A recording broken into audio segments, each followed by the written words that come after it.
சிந்தனை. பெண்டாட்டி தாசனாய் இருக்கலாம். தாசன் என்ற சொல்லுக்கு ஊழியன், அடிமை, பக்தன் என்று அர்த்தம் சொல்கிறது அகராதி.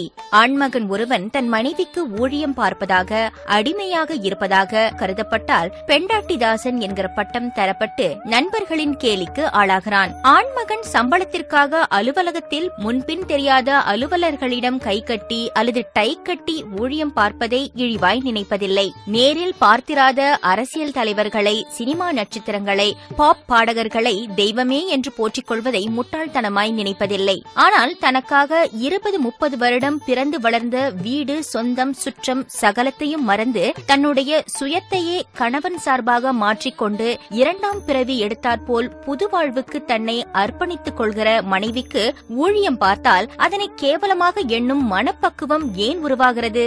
அல்லது மற்றவர்கள் ஏன் உருவாக்குகிறார்கள்?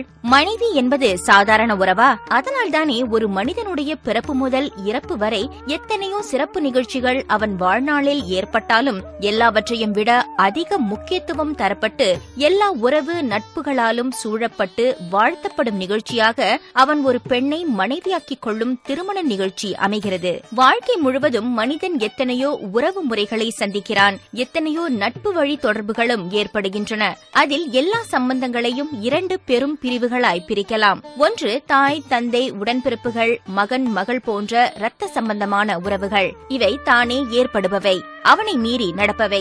மற்றது தெரிந்தவர், பழக்கமானோர், நண்பர்கள் என இரத்த சம்பந்தமில்லாத தொடர்புகள். இவை ஏற்படுத்திக் கொள்ளப்படுபவை. மனைவி ஒருத்திதான் இந்த 2க்கும் அப்பாற்பட்ட ஓர் உறவு பாலம். இரத்த சம்பந்தம் இல்லாத ஏற்படுத்திக் கொள்ளப்படும் உறவில் தொடங்கி இரத்த சம்பந்தமாக மாறி மேலும் இரத்த சம்பந்தங்களை ஏற்பட வைப்பவள். இதுதான் மனைவி ஸ்தானத்தின் தனித்தன்மை. இதை எத்தனை பேர் உணர்ந்திருக்கிறார்கள்? அதனால்தான் ஆண்மகன் ஆண்மை பூசியபடி வாழ்ந்தாலும் தன்னை பெற்ற தாய், தந்தையர், பிள்ளைகள், சுற்றத்தார், நண்பர் என மற்றவர்களுடைய மரணத்தில் துக்கம் மட்டுமே பட்டாலும் மனைவியின் இறப்பில் தன்னுடைய ஒரு பகுதியையோ அல்லது தன்னையோ இழந்ததாக உணர்ந்து இடிந்து போகிறான். அப்படிப்பட்ட மனைவியின் மதிப்பை அவள் இறந்த பிறகுதான் அறிந்துணர்ந்து அழ வேண்டுமா?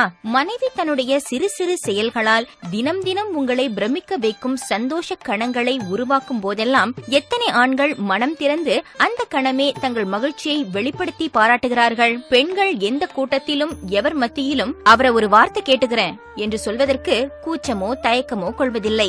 மாறாக பெருமையாகவே சொல்கிறார்கள். ஆண்களுக்குத்தான் இதில் என்ன கூச்சமோ பெருமை குறைவோ பெண்டாட்டி தாசன் என்று சொல்லிவிடுவார்களோ என்கிற பயமோ. கொஞ்சம் வெளிப்படையாக கூட மனைவியிடம் சிரித்து விடாமல் வழியறான். கல்யாணமானதிலிருந்து தலைக்கால் புரியாமல் ஆடுறான். பெண்டாட்டி தாசனாகவே ஆயிட்டான் என்பன போன்ற அருவருப்பான பேச்சுகளால் வேலி கட்டப்பட்டுள்ளான். ஆண்மை என்ற பெயரில் எந்த உணர்வுகளையும் அளவோடுதான் வெளிப்படுத்த வேண்டும் என்கிற போலித்தனங்களால், மன இறுக்கங்களால் தான் மனம் சம்பந்தப்பட்ட வியாதிகளும் மாரடைப்பும் ஆண்களை அதிக அளவில் தாக்குகின்றன.